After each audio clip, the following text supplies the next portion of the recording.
Alleluia, Alleluia, Alleluia,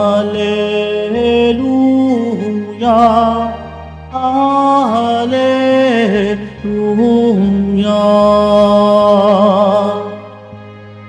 Ipinangaral ni Jesus ang paghahari ng Diyos, sakit ay kanyang ginamot. Alleluia, Alleluia, Alleluia, Alleluia.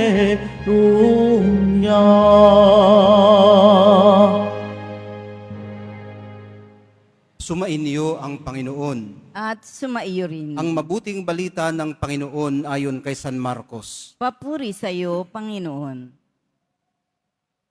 Noong panahong yun, may isang ketonging lumapit kay Jesus, nanikluhod at nagmakaawa. Kung ibig po ninyo'y mapagagaling ninyo ako. Nahabag si Jesus at hinipo siya, sabay ang wika, ibig ko gumaling ka. Noon di nawala ang ketong at gumaling ang tao. Pinaalis siya agad ni Jesus matapos ang ganitong mahigpit na bilin. Huwag mong sasabihin ito kanino man. Sa halip ay pasuri ka sa saserdote. Pagkatapos maghandog ka ayon sa iniutos ni Moises upang patunayan sa mga tao na ikaw ay magaling na. Ngunit umalis siya at bagkus ipinamalita ang nangyari. Ano pat hindi nahayagang makapasok ng bayan si Jesus?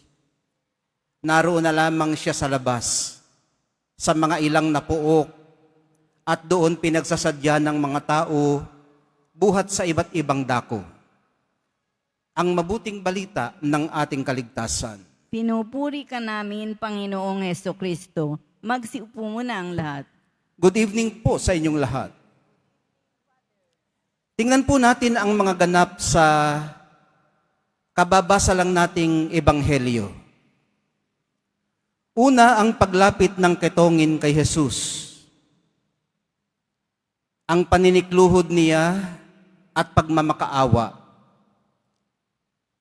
Pangalawa, ang paghipo sa kanya ni Jesus, bunsod ng habag. Pangatlo, ang pag-alis niya matapos gumaling. Pang-apat, ang pagsuway niya sa bili ni Jesus. At panglima, ang pagdagsa ng mga tao kay Jesus dahil hindi makasunod sa simpleng utos ang taong gumaling.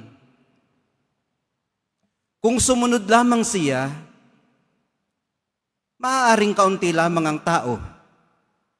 Makakakilos ng maluwag si Jesus. At madali sanang i-manage ang crowd.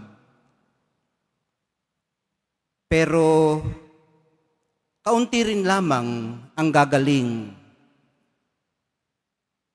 Ito po marahil ang nakitang kahalagahan ng dating kitongin nang hindi niya napigilang ipamalita sa iba ang nangyari sa kanya. Maaaring para sa kanya, hindi maaaring siya lamang ang gagaling. Paano naman ang iba? Kung titingnan po nating mabuti mga kapatid, ito rin naman ang hangad ng Nazareno. Kaya nga't sa Ebanghelyo kahapon, ang sabi po niya, kailangang pumunta rin naman tayo sa mga kalapit bayan upang makapangaral ako roon. Sa case po natin ngayon, siya na ang pinuntahan ng mga taga-iba't ibang dako. Sa puntong ito ng ating pagninilay, mga kapatid, kailangang malinawan po natin ang konsepto ng pagkakasala. Tandaan po nating nasa morally good disposition ang taong ito. Kagagaling lang niya dahil tinanggap niyang habag ng Diyos. Nang ginawa po niya ang isang morally good action para sa kapakanan ng nakararaming nangangailangan din ng paggaling. So, maitatanong po natin, ang pagsasabi ba niya sa iba tungkol sa kanyang paggaling ay direktang sanhi ng hindi hayagang pagpasok ni Jesus sa bayan? Ano ang intensyon niya para gawin ito? Meron bang sapat na dahilan para rito? Ang direkta pong dahilan ng hindi pagkakapasok ni Jesus sa bayan ay ang dami ng taong sa labas pa lamang ay hinaharap na niya. Ang hindi po direktang dahilan ay ang pagkakapamalita sa kanila ng dating ketongin. Ang pagsuway po niya ay masasabi nating pre-moral evil. Pre-moral evil. Hindi intrinsically evil. Responsable po siya sa nangyari, pero hindi guilty. Nakuha niyo po ba? Anyway, ang take-away po natin mula sa ating munting pagninilay na ito ay ang katotohanan ng gusto po ng Nazarenong pagalingin tayo. Sa paninikluhod po natin pagmamakaawa at sa disposisyon nating gaya ng sakitonging, kung ibig po ninyo ay mapagagaling ninyo ako, nahahabag po sa atin ang Nazareno. Handa po niya tayong hipuin anuman ang ating affliction.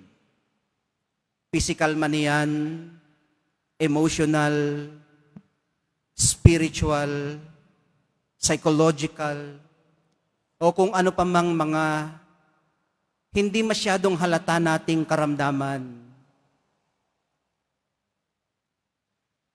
Gaano man tayo itinuring ng iba na marumi. Ibig po niyang gumaling tayo. Ito po nawa ang grasyang tanggapin natin sa pagtanggap naman natin ng banal na Eucharistia. Ang ganap na paggaling sa anumang ating sakit at ang muling pagkabuo ng ating pagkatao, ang pagbawi natin sa ating dignidad. Kita nyo ano? Nung una ang tawag sa pinagaling ni Jesus ay ketongin. Pero nung gumaling na siya, ang tawag na sa kanya ay tao. Hindi lang po kagalingan at normal na pangangatawan ang ibinigay sa kanya ni Jesus, kundi ang kanyang pagkatao.